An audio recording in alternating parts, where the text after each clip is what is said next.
अब YouTube में 100 views भी लाने हुए मुश्किल, बहुत मुश्किल से 50 व्यूज आ पा रहे हैं। यही कारण है कि लोग YouTube छोड़ छोड़ के फेसबुक की तरफ भाग रहे हैं। पर वीडियो बनाने का बिल्कुल भी मन नहीं है, फिर भी वीडियो बनाना बहुत ज़रूरी है। ये गाय ऐसी है कि ये टॉफ़ी खाती है और इसको और एक चक्कर जरूर आती है ये यहाँ टॉफ़ी खाने के लिए, है ना। देख कैसे देख रही टॉफ़ी।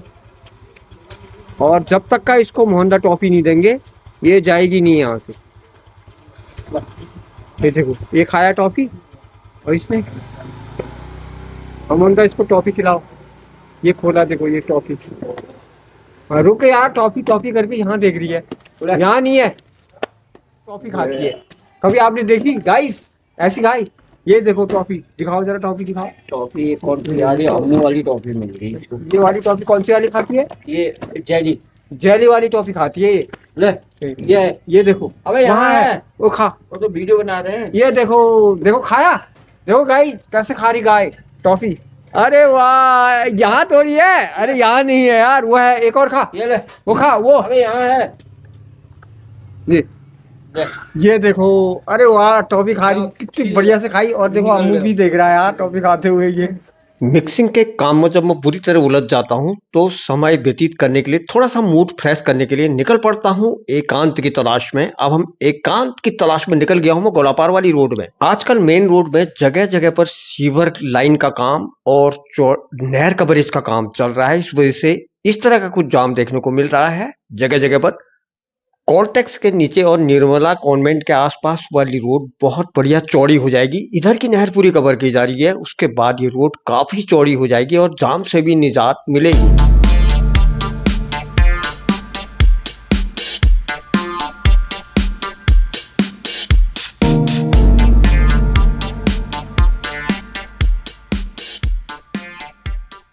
काठगोदाम की बदलती तस्वीर। यहाँ पर ISBT inter state bus terminal बनकर लगभग तैयार हो चुका है। अब यहाँ से बहुत अधिक मात्रा में पहाड़ों की ओर के लिए बसें मिला करेंगी और चहल पहल और ज्यादा हो जाएगी। गोलापार वाली बाईपास रोड, ये बाईपास रोड उन यात्रियों के लिए बहुत ही सुविधाजनक साबित हो रही है जो शहर के ट्रैफिक से बचते हुए जल्दी अपने गंतव्य तक पहुंचना चाहते हैं।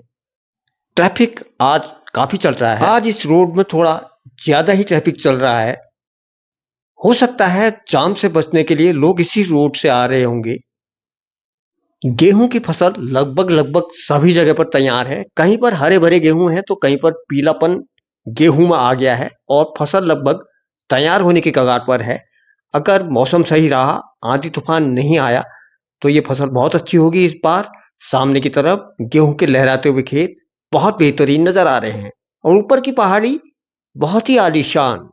बागजाला का इलाका, दोनों तरफ हरियाली, पहाड़ों की हल्की हल्की झलक और खुला वातावरण मन को एक अलग ही सुकून देता है। यहाँ पर जबरदस्त गेहूं की फसल बहुत बढ़िया हो रही है और आम के पेड़ों में भी बहुत अच्छा बौर आया हुआ है। आधी तूफान से अगर बचा रहा तो इस बार आम बहुत अच्छे होंगे।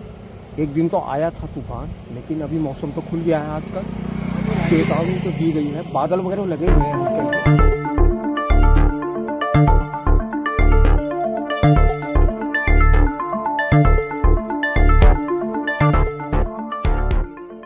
मिक्सिंग करते करते जब भी मेरा मन भर जाता है ना, बोरियत आने लगती है, तो मैं ऐसे ही निकल पड़ता हूँ। इस रोड के बनने से स्थानीय लोगों को भी काफी फायदा हुआ है।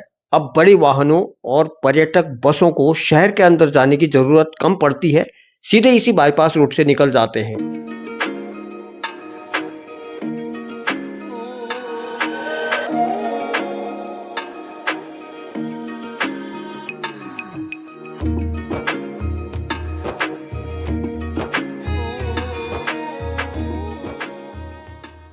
भीड़ भाड़ वाली जिंदगी में थोड़ा सा अपने लिए समय निकालना बहुत जरूरी है। काम तो होता ही रहता है दिन रात, खासकर सोशल मीडिया में कार्य करने के लिए तो समय निकालना और भी आवश्यक हो जाता है। अपना मिक्सिंग का काम देखते हुए भी यूट्यूब के लिए वीडियो बनानी बहुत जरूरी है। इसी वजह से मैं कहीं ना कहीं जाकर के वीडियो तैयार कर ही देता हूँ। चलते चलते मैं काफी दूर निकल आया हूँ। अब पहुंच गया हूँ हल्द्वानी वाले पुल पर।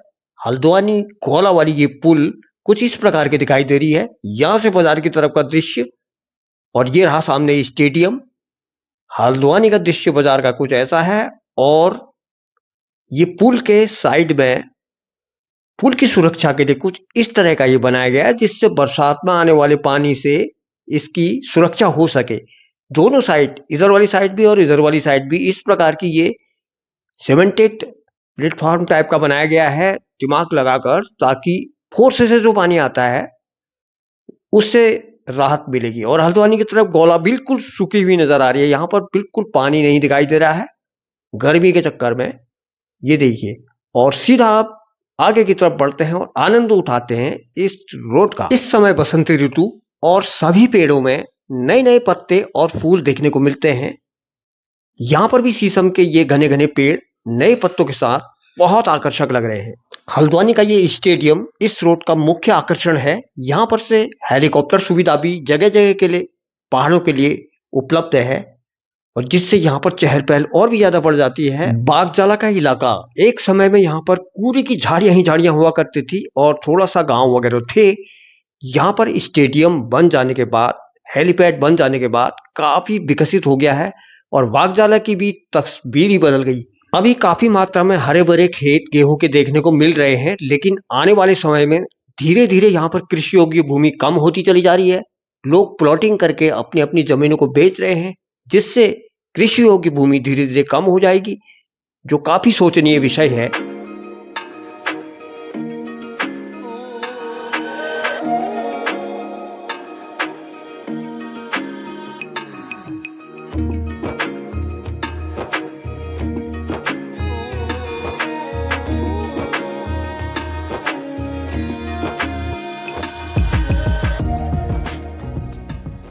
खेड़ा समाप्त, और यहां से काठगोदाम लगभग 3 किलोमीटर है। काठगोदाम के लोग शाम के टाइम में घूमने के लिए यहां तक आ जाया करते हैं, कालीचौड़ गेट तक। बहुत से बुजुर्ग लोग, सीनियर सिटीजन यहां तक का घूमने के लिए आते हैं।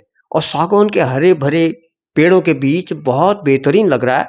पहाड़ियां यहां से धीरे धीरे बढ़ती चली जाती हैं। जब मैं पहली बार काठगोदाम में आया था तो इन पहाड़ियों को देखकर काफी आकर्षित हुआ और दौड़ पड़ा था इन पहाड़ों में चढ़ने के लिए। और इसी रोड में हमने साइकिल चलाना सीखा है। एक समय पर ये रोड बिल्कुल खाली रहती थी, कोई भी ट्रैफिक यहाँ पर नहीं चला करता था, तो हम साइकिल सीखने के लिए यहाँ पर आया करते थे। हमारे लच्छी भाई मित्र और मुन्ना भाई सभी लोग यहाँ पर साइकिल सीखते थे, और इसी रोड में हमने साइकिल सीखी है। 5 रुपए टोल टैक्स भी गोला बराज के पुल पर उस समय पड़ा करता था, लेकिन अब ये रोड काफी व्यस्त हो चुकी है। आप सभी लोगों ने वीडियो को यहाँ तक देखा, बहुत बहुत हार्दिक धन्यवाद।